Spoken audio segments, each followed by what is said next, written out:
I mean, it is over for the Conservative Party right now. I'm not even sure my candidates are bothering to go out and deliver leaflets. It's over. Dean, let me start with you first. What's the difference between the Tory campaign and the Bataan Death March?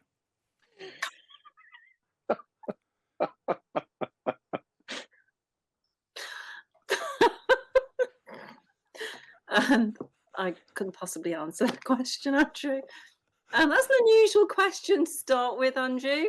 So you can't tell the difference, is what you're saying. That does almost answer the question. Well, you know, I've never known Doreen lost for words. And I do love ditto, but and I do love Jeffrey's spin. I mean, oh my God, he's got such a voice for radio, hasn't he? Maybe when this is all over, he can get a job in radio. But he's got such a great voice, and he's got such a great spin on it. And I'm afraid I have to disagree with a lot that Jeffrey said. He was talking about 1997 and how the party resurged and came back and recovered. It took 15 years. It took from 97 to 2000, well, 13 years, 2097 till 2000. It took a very long time.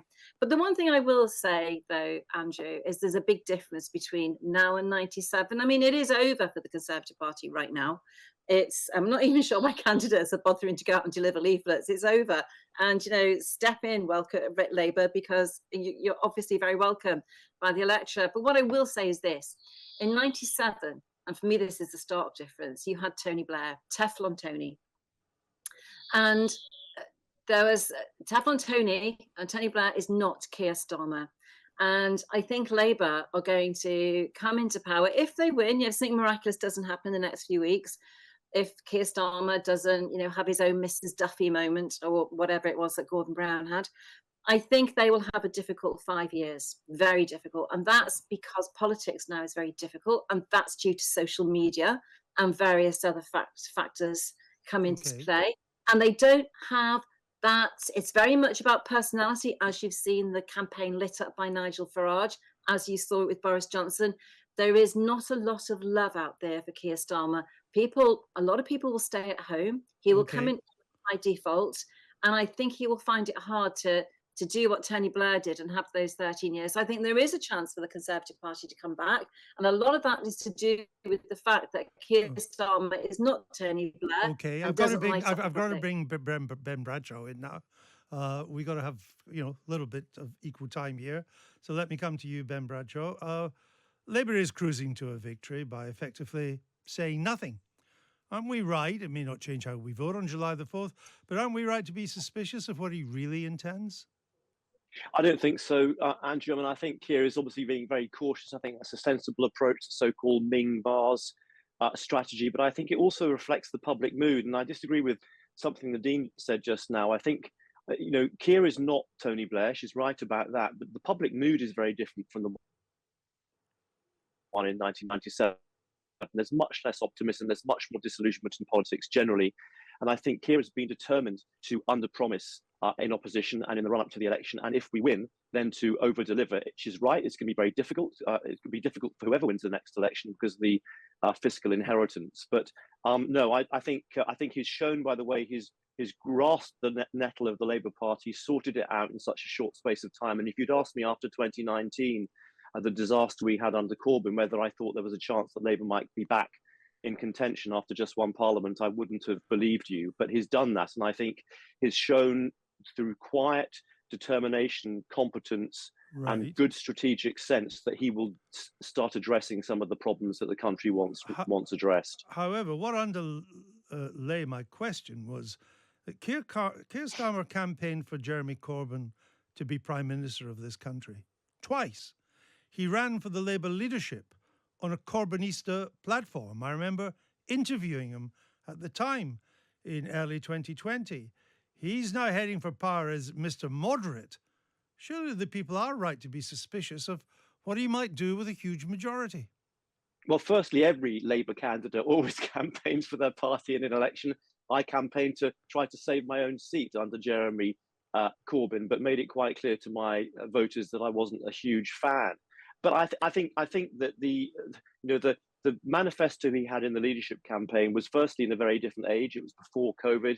It was before the Ukraine war. But I also said, at the time, I thought it was a mistake. I didn't think he needed to go that far. But he was addressing a Labour electorate in that election rather than a general election. I think also the years in opposition, I think, has probably solidified his view that, you know, we have to govern from the centre left, and that's where the British people are. And it's a social democratic, rather than, to use Geoffrey Cox's phrase earlier, a socialist programme. But as someone who has always considered myself a social democrat, I welcome that.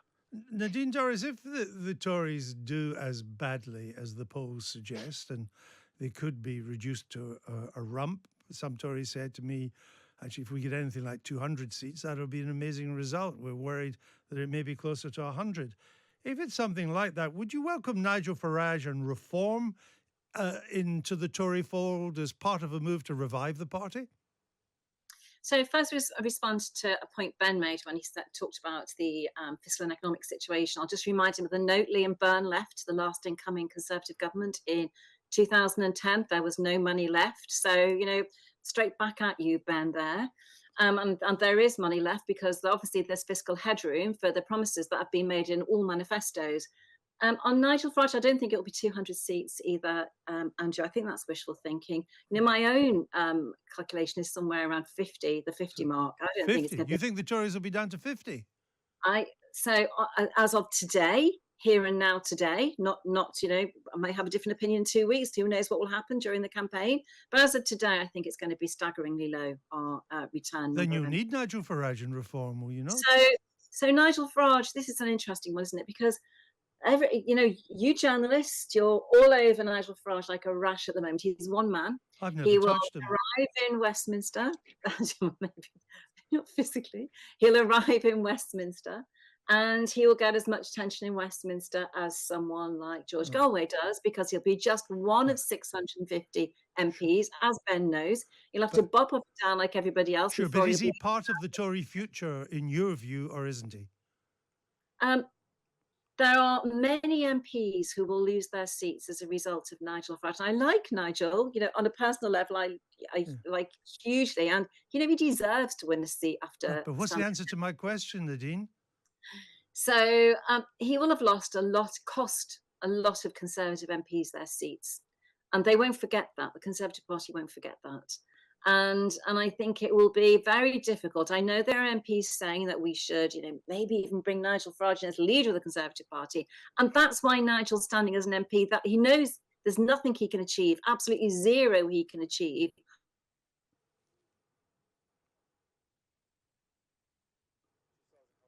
Oh, the line has dropped there. We'll go back to Nadine in a minute.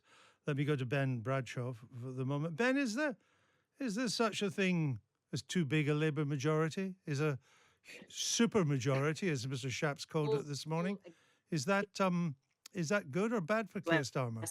Well, I think talking about it is bad, because I think the result of talking about it will be to deflate, which is what we said he was. Turnout by Labour voters, and that's probably why Grant Shapps was saying that. And I think it also it kind of makes the danger is it makes Labour candidates and Labour feel complacent. Look, I mean, I would like Keir to get a decent majority, because that makes him much less beholden to the very, very small number of left-wing Labour MPs who will be left in Parliament. And I want him to have a stable, strong mandate to do things, and hopefully to win a second term. So, you know, I'm not going to complain about a big majority.